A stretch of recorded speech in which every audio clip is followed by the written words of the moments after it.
adalah sebuah tanda yang bersifat fakta atau hanya sebuah gambaran simbolis. Tangga yang muncul dalam mimpi Yakub bukan sekedar tangga biasa. Ia melambangkan jembatan antara bumi dan surga, antara manusia dan Tuhan, antara yang ilahi yang tidak fana dan pelayanan antara surga dan bumi. Mereka adalah utusan Tuhan yang membawa berkat, pelindungan, dan bimbingan kepada manusia. Kehadiran malaikat juga menegaskan bahwa Yakub tidak sendirian dalam pelariannya. Setelah terbangun dari mimpi yang luar biasa itu, Yakub dipenuhi dengan rasa yang takjub dan hormat. Ia menyadari bahwa Tuhan hadir di tempat yang ia kira biasa. Bahkan di tengah padang gurun yang sunyi, ia berseru, "Sesungguhnya Tuhan ada." Salam saudaraku, saudara yang terkasih di dalam nama Tuhan Yesus, Allah kita yang ajaib. Kita berjumpa kembali dalam channel Beriman dengan Logika yang Sehat. Saudara, hari ini kita mau belajar bersama tentang gerbang surga terbuka. Sebuah peristiwa supranatural yang dialami oleh Yakub ketika Yakub berlari dari kejaran kakaknya Esau. Saudara bisa siapkan diri saudara, baik perlengkapan secara pribadi dari alat tulis, buku, ataupun Alkitab saudara. Saudara bisa membukanya, Alkitab saudara di dalam kitab Kejadian pasal 28 ayat 12. Kisah Yakub yang tertidur dengan batu sebagai bantal di tengah pelariannya, lalu mendapatkan mimpi yang luar biasa tentang tangga yang mencapai di surga, adalah salah satu peristiwa yang menarik di dalam kitab Kejadian untuk kita bahas bersama. Ini bukan pengalaman yang biasa, melainkan sebuah perjumpaan transformatif dengan Tuhan antara Yakub dengan Tuhan pada waktu itu. Di dalam Kejadian pasal 28 ayat 12 mengisahkan visi Yakub tentang sebuah tangga yang didirikan di atas bumi dan ujungnya sampai di langit. Dan tampaklah malaikat-malaikat Tuhan turun naik di tangga itu. Mari kita bersama-sama coba menyelami makna yang mendalam di balik mimpi itu, menelusuri bagaimana gerbang surga itu terbuka bagi Yakub, dan pelajaran apa yang dapat kita ambil untuk kehidupan spiritual kita. Namun sebelumnya kita perlu tinjau terlebih dahulu tentang latar belakang dan kondisi Yakub sebelum mengalami peristiwa transformatif ilahi, yaitu mimpi di mana gerbang surga terbuka. Sebelum mengalami perjumpaan ilahi yang mengubah hidupnya, Yakub berada dalam kondisi yang sangat rentan dan tertekan pada waktu itu. Ia harus melarikan diri dari rumahnya setelah menipu kakaknya Esau untuk mendapat hak kesulungan dan berkat ayahnya Ishak. Tindakan ini menciptakan keretakan dalam keluarga dan menimbulkan amarah yang begitu besar dari dalam pribadi Esau yang pada waktu itu mengancam nyawa Yakub. Dalam pelariannya, Yakub merasa seorang diri jauh dari rumah, keluarga, dan kenyamanan yang selama ini ia kenal dan ia dapatkan terutama dari seorang ibu. Ia tidak memiliki kepastian tentang masa depannya dan diliputi rasa yang bersalah begitu besar akibat tindakan penipuan yang dia lakukan kepada kakak kandungnya, serta penyesalan atas perbuatan-perbuatannya yang menipu orang tuanya, bapaknya sendiri. Malam itu di tengah padang gurun yang sunyi, sepi, dengan batu sebagai bantalnya, Yakub mungkin saja pada waktu itu merasa sangat jauh dari Tuhan. Perasaannya mungkin bercampur aduk antara ketakutan dan pembalasan akibat perlakuan Yakub pembalasan yang akan dilakukan oleh Esau. Kerinduan akan rumah yang selama ini dia tinggali, dan rumah yang selama ini dia menetap di dalamnya, dan rumah yang memberi sebuah kenyamanan, merupakan sebuah harapan samar-samar akan pengampunan dan petunjuk. Kondisi ini menciptakan emosional dan spiritual Yakub yang tertekan. Inilah yang menjadi latar belakang penting untuk memahami betapa dahsyat dan bermaknanya mimpi yang dialaminya. Mimpi itu menjadi jawaban atas kegelisahannya, sebuah pernyataan kasih dan perjanjian Tuhan yang tak terduga di tengah situasi yang sulit. Saudara tentu bertanya, sebenarnya tangga yang ada dalam mimpi Yakub adalah sebuah tanda yang bersifat fakta atau hanya sebuah gambaran simbolis. Tangga yang muncul dalam mimpi Yakub bukan sekedar tangga biasa. Tangga merupakan lambang jembatan antara bumi dan surga, antara manusia dan Tuhan, antara yang kekal, yang kuasa dengan yang fana, dan yang terbatas. Kata tangga di situ menggunakan kata sulam. Saudara bisa perhatikan dalam teks yang dia menuliskan dengan kata ladder atau tangga kayu seperti yang biasa kita jumpai. Namun saya coba menelisik dari kontemporari Torah, di situ menggunakan tangga batu atau stairway. Kata sulam berasal dari kata salal, yang artinya menarik atau menuju ke atas, di mana dipandang sebagai suatu konstruksi tumpukan batu demi batu, hingga batu itu menjulang sampai ke atas. Sebuah jalan miring yang menghubungkan surga dengan bumi. Tangga ini menunjukkan bahwa meskipun manusia hidup di dunia yang fana, ada hubungan yang tak terputus dengan dunia ilahi. Ujung tangga yang mencapai langit menandakan Tuhan tidak jauh dan tidak terjangkau, melainkan hadir dan dapat diakses melalui iman dan hubungan pribadi. Malaikat-malaikat Tuhan naik turun di tangga itu sebagai suatu gambaran komunikasi dan pelayanan antara surga dan bumi.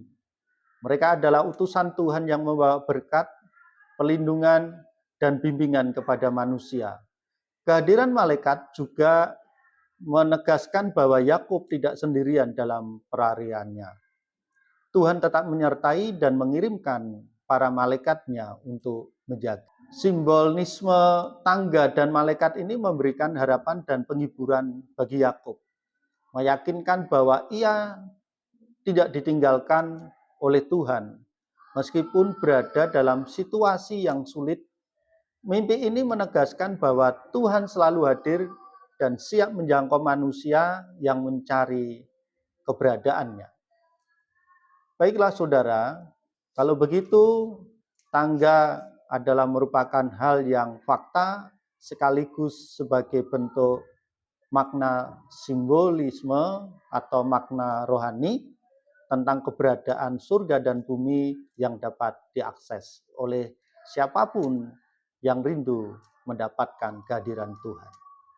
Ini artinya janji Tuhan kepada Yakub dalam mimpi bukan sekedar sebuah penglihatan simbolis, tetapi juga berisi janji-janji yang sangat penting dari Tuhan.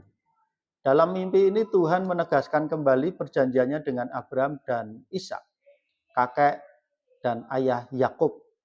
Ia berjanji untuk memberikan tanah tempat Yakub berbaring kepada keturunannya, sehingga mereka akan menjadi bangsa yang besar, bangsa yang hebat, bangsa yang diberkati. Saudara bisa memperhatikan kembali dari beberapa tayangan saya yang sebelumnya. Saya pernah memberikan sebuah tayangan tentang janji Allah kepada Abraham menjadi bangsa yang hebat. Janji ini sangat penting bagi Yakub yang sedang dalam pelarian dan merasa tidak aman. Tuhan berjanji membawanya kembali ke tanah kelahirannya dan tidak akan meninggalkan dalam kondisi seperti apapun. sampai ia memenuhi janji-janjinya. Janji ini tidak hanya memberikan harapan dan penghiburan bagi Yakub, tetapi juga menegaskan bahwa ia adalah bagian dari rencana Tuhan yang besar. Ia dipilih dan diberkati untuk menjadi bapa leluhur bangsa Israel dan kaum orang percaya. Bangsa yang membawa berkat bagi seluruh dunia. Janji Tuhan ini menunjukkan bahwa meskipun Yakub telah melakukan kesalahan di masa lalu, Tuhan tetap mengasihi dan memiliki rencana yang indah untuk masa depannya. Lalu dengan demikian, bagaimana respon Yakub setelah dia mengalami satu transformatif ilahi yang begitu besar dalam mimpinya? Demikianlah respon Yakub setelah terbangun dari mimpi. Setelah terbangun dari mimpi yang luar biasa itu, Yakub dipenuhi dengan rasa yang takjub dan hormat. Ia menyadari bahwa Tuhan hadir di tempat yang ia kira biasa. Bahkan di tengah padang gurun yang sunyi, ia berseru, "Sesungguhnya Tuhan ada di tempat ini dan aku tidak mengetahuinya." Saudara bisa perhatikan di dalam kitab Kejadian pasal 28 ayat 16, di mana itulah seruan Yakub. Yakub kemudian mengambil batu yang dipakainya sebagai bantal, menegakkannya sebagai tugu, dan menuangkan minyak di atasnya. Tindakan ini menunjukkan pengakuan Yakub atas kehadiran Tuhan dan penyembahannya kepadanya. Ia juga menamai tempat itu dengan nama Betel, yang artinya rumah Tuhan atau gerbang surga. Sebagai tanda peringatan atas perjumpaan ilahi, respon Yakub ini menunjukkan perubahan hati dan perspektifnya yang berubah total terhadap kehadiran Tuhan dan penyertaan Tuhan. Ia tidak lagi hanya melihat tempat ini sebagai padang gurun yang sunyi, tetapi sebagai tempat yang kudus di mana Tuhan hadir. Ia juga menyadari bahwa Tuhan telah berbicara kepadanya dan menjanjikan berkat-berkat besar kepadanya serta kepada keturunan-keturunannya. Karena itu ia memutuskan untuk mengabdikan dirinya kepada Tuhan dan hidup sesuai dengan janji-janjinya. Respon ini menjadi satu contoh bagi kita tentang bagaimana kita harus merespon perjumpaan pribadi dengan Tuhan. Saudara tentu pernah merasakan bagaimana perjumpaan pribadi saudara dengan Tuhan. Tak kala saudara menghadapi sebuah tantangan yang berat, menghadapi satu tekanan yang menghimpit saudara, sehingga saudara menyadari dalam kondisi saudara yang tidak bisa apa-apa, hanya Tuhanlah yang bisa menolong saudara. Disitulah saudara akan menemukan gerbang surga yang sebenarnya, rumah Tuhan yang sebenarnya, di mana hadirat Tuhan tinggal diam dalam diri saudara. Baiklah saudara, kita sampai pada puncaknya, yaitu kesimpulan. Kisah Yakub di Betel adalah kisah tentang perjumpaan dengan Tuhan yang transformatif melalui mimpi tentang tangga yang mencapai langit. Yakub menerima janji-janji dari Tuhan dan mengalami perubahan yang begitu mendalam dan besar, melekat hingga sampai pada di akhir masa Tuhan memanggil Yakub. Yakub tetap menyandarkan dirinya kepada tongkat pengembalaan di tangan Tuhan. Inilah yang perlu kita teladani. Hidup kita perlu kita sandarkan pada tongkat pengembalaan ilahi. Mimpi ini mengajarkan kepada kita bahwa Tuhan selalu hadir dan siap menjangkau kita. Bahkan di tengah situasi yang sulit sekalipun dan di tempat-tempat yang tidak terduga, Tuhan akan senantiasa hadir dalam hidup kita. Kisah Yakub juga mengingatkan kepada kita tentang pentingnya merespon perjumpaan dengan Tuhan dengan penuh hormat, penyembahan, dan komitmen untuk hidup sesuai dengan kehendak-Nya. Gerbang surga yang terbuka bagi Yakub, dan melalui iman kita juga diingatkan supaya kita merespon dengan baik akan kehadiran Tuhan. Kita juga dapat mengalami perjumpaan yang sama dengan Tuhan dalam hidup kita. Tak kalah dengan iman kita, kita mencari hadirat-Nya penuh dengan hormat dan penuh dengan penyembahan.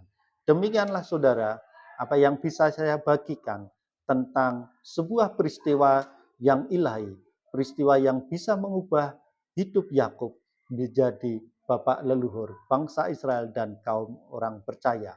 Sebuah peristiwa tentang gerbang surga yang terbuka, rumah Tuhan, di mana Tuhan tinggal dan Tuhan hadir dalam kehidupan setiap orang yang mencari hadirat-Nya sepanjang hidupnya. Terima kasih saudara. Saudara boleh tulis komentar saudara di dalam kolom komentar, dan saudara bisa bagikan tayangan ini kepada saudara yang seiman, sehingga saudara-saudara yang lain pun terberkati sebagaimana saudara diberkati. Puji nama Tuhan. Tuhan Yesus memberkati.